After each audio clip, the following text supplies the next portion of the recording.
Mr. Speaker, I'm forced today to use a stopwatch. I've been given 20 minutes to comment on 57 different laws that to be amended today or this week.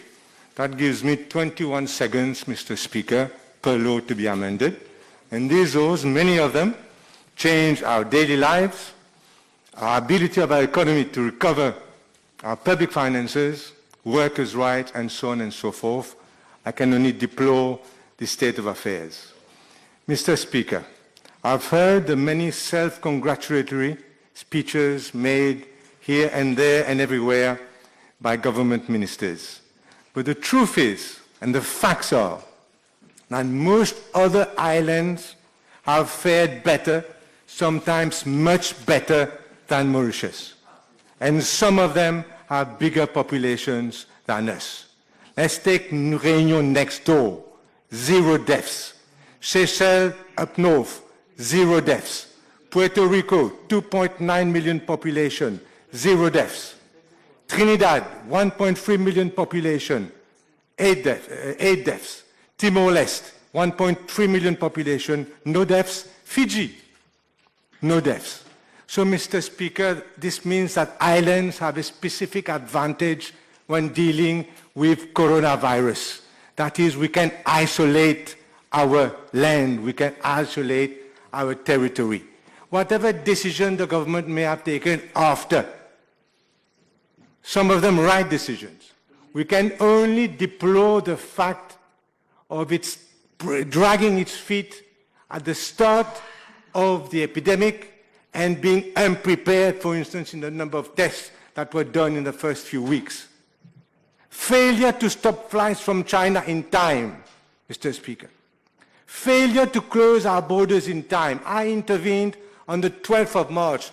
Minister Oriram found fit to insult me on radio. I intervened on the 12th of March to ask for the borders to be closed. The leader of the opposition also did so. It was only a week later that the borders were closed. And the failure, Mr. Speaker, to put all international passengers as they were arriving during that period in quarantine led to the disastrous first few weeks and led also to the fact that the population have had to suffer so much and the economy so much. I'm not saying everything was bad, but the truth remains the truth, that we dragged our feet. Maybe government was listening to WHO. He has disappeared, the doctor. Was listening to WHO, whatever they were doing. But we were not prepared, like many other countries, but this country was not prepared. When the first case came up in mid-March, we were not prepared. These are the facts. Mr. Speaker, I will now come to the quarantine bill. I will cut to the chase. I have not a lot of time. What I will deplore here is the fact there are no formal parliamentary control over the process of putting the country into a quarantine period. There are no formal parliamentary controls. We are told it's going to be done by government notice. Now we know that government notice, you can obviously put a motion to annul the government notice, but Parliament needs to be sitting. If Parliament is not sitting because you have sent it sine die into recess, or it is not meant to be sitting, then we cannot table a motion of disallowance against a government notice. And when it is sitting, when it sits next, it's up to 30 days for the government to take it, and often experiments are shown that they take it at 3 a.m. in the morning, just to discourage people from listening. Mr. Speaker, this quarantine period needs formal approval, in my view. Not immediately. Okay, let's have 2 weeks. It's up to the minister to put us in quarantine for 2 weeks. But after 2 weeks, Parliament should be sitting and should review that decision, whether it is right or it is wrong, and when it should be held. Mr. Speaker, this Parliament is not appropriate to sit during a pandemic. The Minister of Health himself admitted it just now. He said, to my astonishment, that if we had many cases of coronavirus, we would not be sitting today. Look at the Hansard and you will hear see what he said. He just admitted it. This Parliament doesn't have the distancing that is required, the 2-meter distancing, to allow us to sit. The quarantine bill The first thing it should have done is to make sure that we can sit, as the provisions are made, that this Parliament can sit in a hybrid mode and that members of Parliament can intervene like every other Parliament in the world through social media, through Zoom or whatever. This is a major flaw in the law, parliamentary control, and the fact that the quarantine period, no mention is made of how Parliament is sitting, and the Minister of Health himself has admitted that we will not be able to sit if there was really a pandemic outside. So that is, Mr. Speaker, what I'm saying. Now we are doing a lot, we are actually suspending civil liberties during a pandemic. Police have so many powers. A quarantine officer can put me in quarantine for as long as he wishes. And this is all being done without formal parliamentary control. I say this is wrong, Mr. Speaker.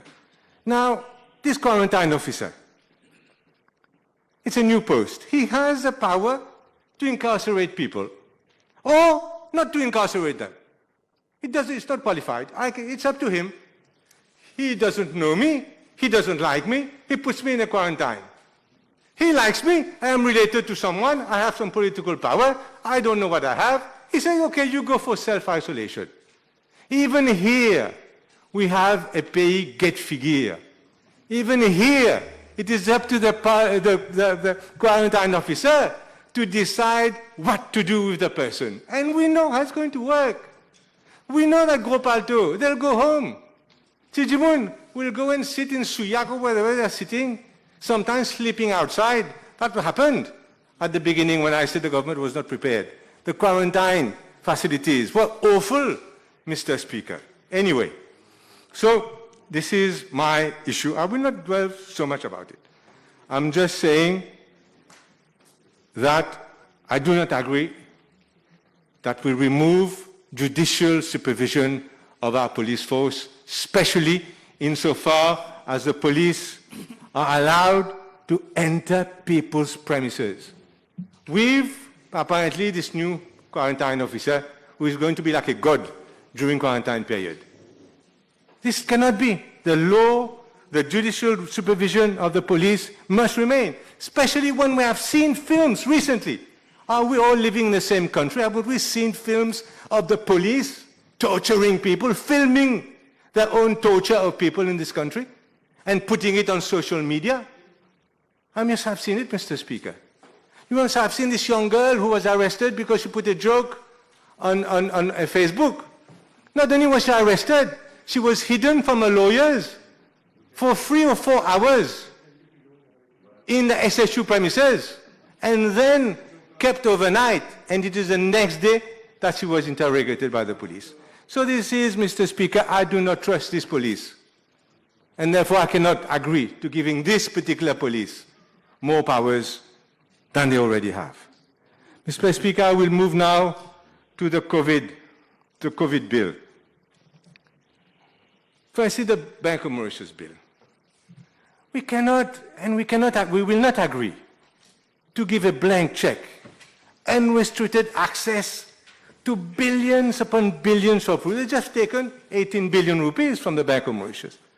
We cannot accept that this government will have access to billions of freshly printed rupees for the purpose of just spending on anything they like, and also access to the $7 billion of foreign reserves belonging to the people of Mauritius, as the leader of the opposition rightly said.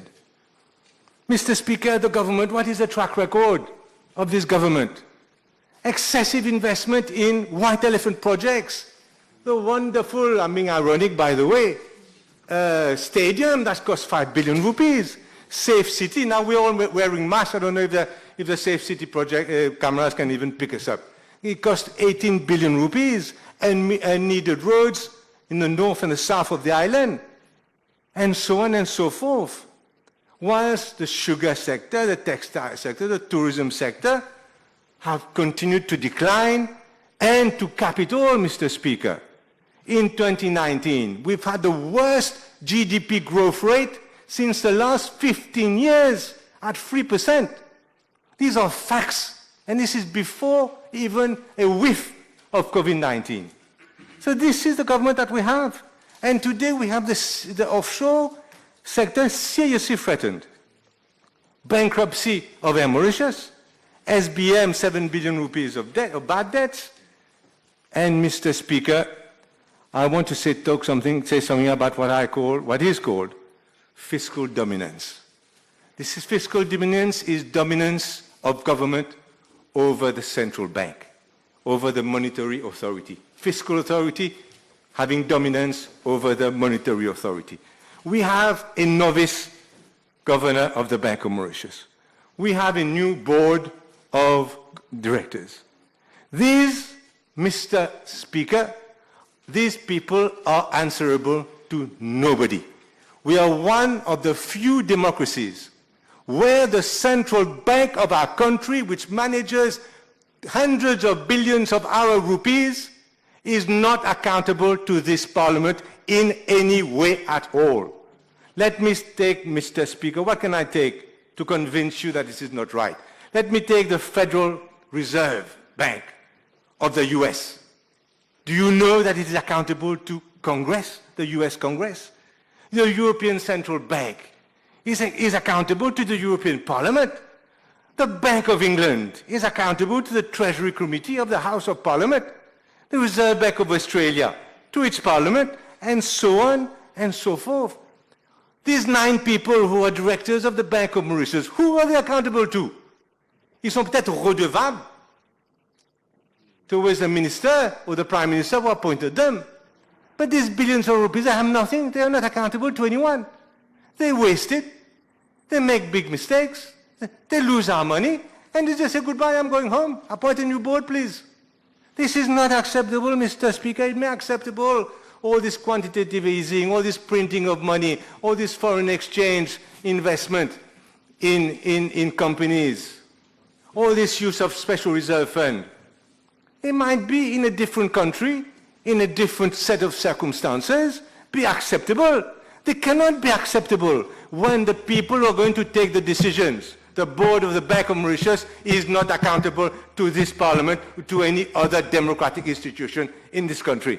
They are a law unto themselves, Mr. Speaker.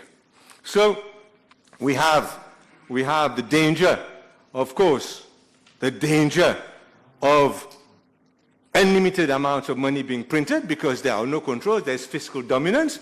The government controls entirely the central bank. That will lead to inflation, for sure. That will lead also to devaluation of the rupee because you're printing more rupees, and also could lead to a serious hyperinflation in Mauritius. That is what it can be done. And it must be done under the strictest of circumstances, and it must be done, Mr. Speaker, as I said, with the right democratic controls in place, and there are none in Mauritius. 18 billion rupees of our rupees were taken recently by the Minister of Finance after the elections. Who approved it, apart from the people at the Banque of Mauritius? Nobody. It is our money, Mr. Speaker, sir. Now, the Special Reserve Fund. That, Mr. Speaker, is an invitation to depreciate. You know what that is?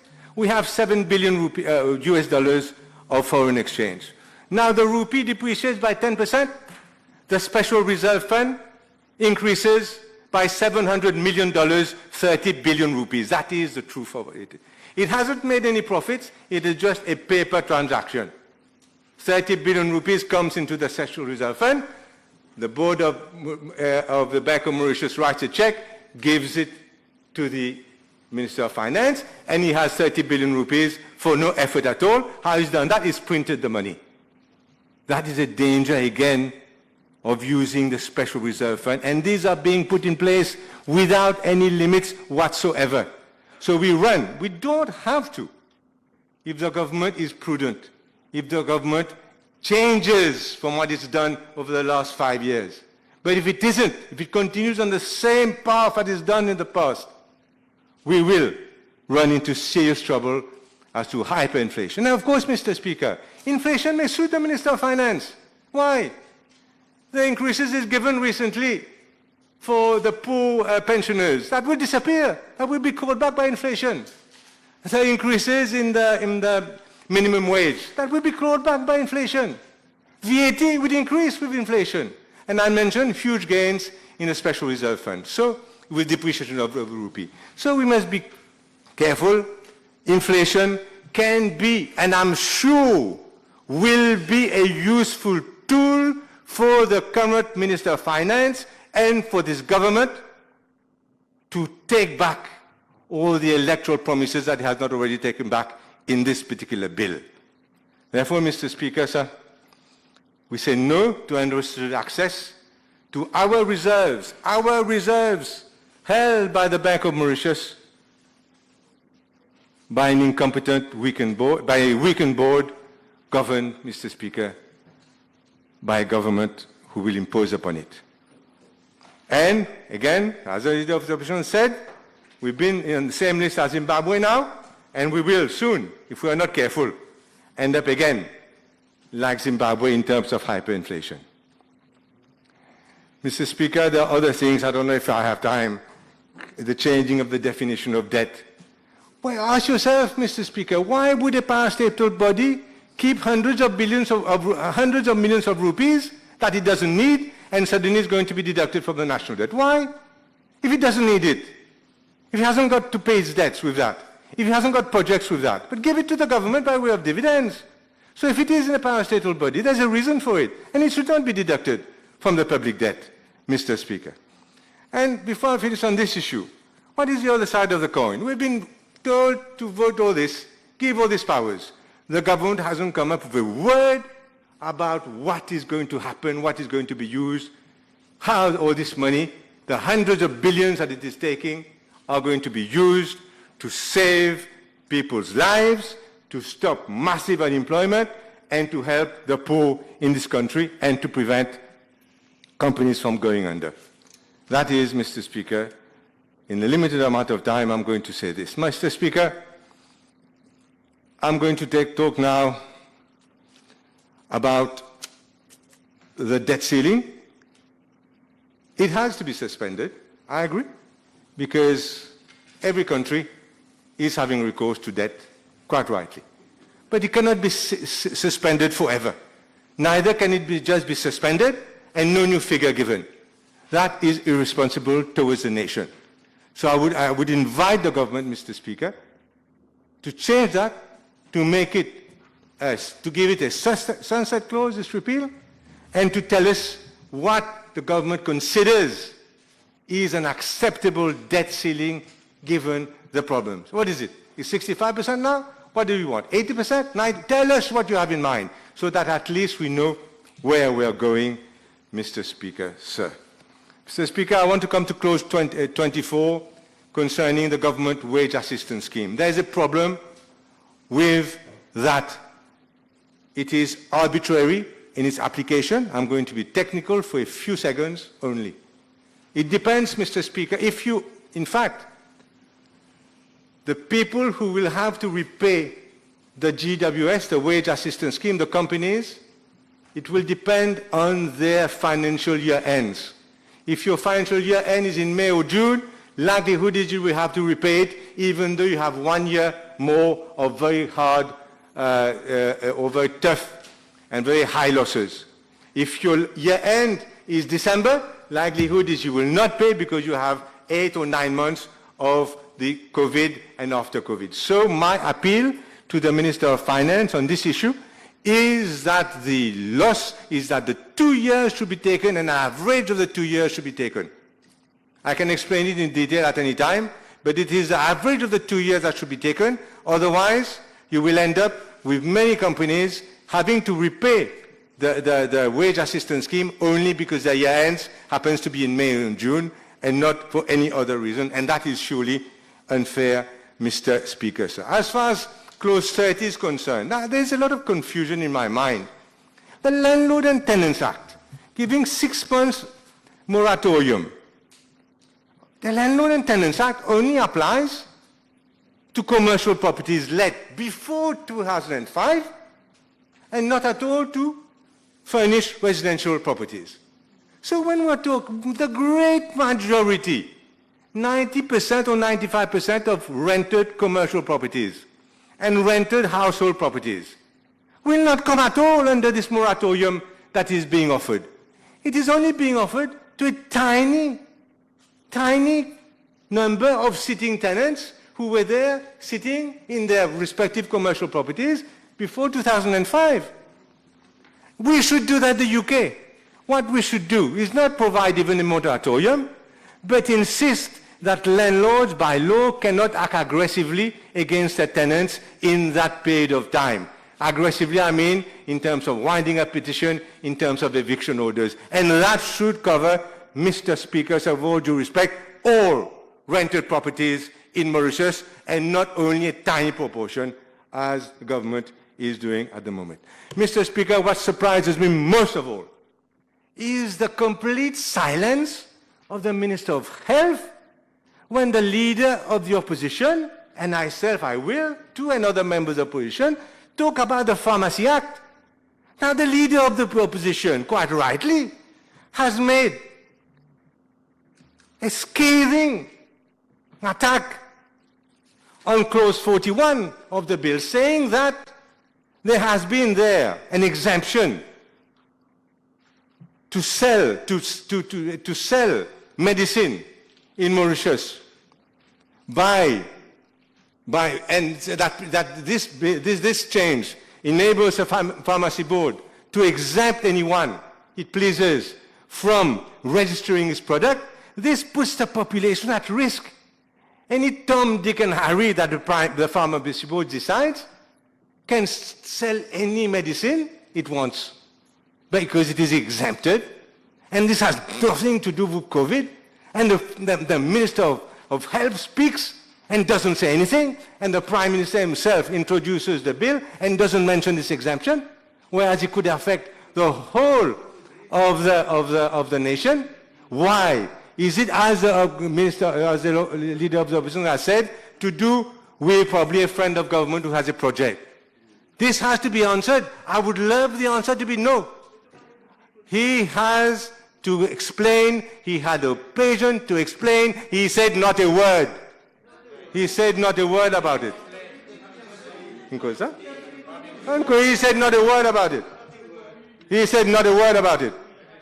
And I understand, Mr. Speaker, the pharmacy board is being changed, and 4 pharmacists at the Ministry of Health who complained about this have been transferred. And this is a real danger for the population. I was waiting for the minister to say something, and he said nothing. What can I say? Sinon, c'est coupable. Mr. Speaker, now, on this question of the fines, I was one of the first to say that the fine should be increased. That 500 rupees from non-respect of curfew is far too little. But I never thought it would go up to 200,000 rupees. This is, as has been stated, an abuse. An abuse. Now the Prime Minister has said also that spitting is an offense. If you spit now, are you going to have a 200,000 rupee fine? 5 years imprisonment? Also, if you spit now, as any modern country, the fine should be defined. First offense, let's say 2,000 rupees. Second offense of breaking curfew, a bit more. Third offense, a bit more, and so on and so forth. And after that, imprisonment. Not as is being done now. The heavy fine should be, Mr. Speaker, for the people, the entrepreneurs who put all these foreign workers in deadly, unhealthy conditions, who are going to force their workers to work now in unhealthy conditions. These are the heavy fines. The heavy fines should not come to an individual who has broken the curfew because he's gone to see his mother or something like that, who is walking in the street. There should be a fine probably, but not this. It's unacceptable. Mr. Speaker, I'll come to the public office. How am I doing? Huh? I'll look now at the Public Officers Protection Act. Very good. The public officers are protected. Even if you threaten them now, you pay 200,000 rupees and you go up to 5 years in prison, just threatening them. Okay, they need to be protected. I have the greatest respect for them. But let us not pretend that there are also abuse by public officers, abused by police officers on the public. And a caring government doesn't see that side of things. And a caring government doesn't wish, after all the videos that have been produced, etc., doesn't wish to protect the population. The Independent Police Complaints Commission is shut at a time like this, with no provision in the COVID bill for it to sit even digitally. This is the situation. Mr. Speaker, on the Workers' Rights Act, I'm happy that now, as an afterthought, those that are going to be laid off will be on the workfare program and receive money. But what is a justification for them to be laid off, to accept being laid off, accept months or more of technical unemployment, only to be told that I'm changing your salary as you come back? Before you come back, I'll tell you, sorry, my friend, you've waited a year or two, whatever it is, now you're going to get half your salary. This is going to potentially impoverish workers in Mauritius. And that is not right. You make the sacrifice, you accept to be laid off, but you come back with your same rights and conditions as and when you started. Mr. Speaker, I have just 3 bits to say. We're all proud of our frontliners. Every country is. We're proud of our frontliners. I just don't mean the policemen and the nurses and the doctors, but also the little people who work in the supermarkets, etc., lives at risk.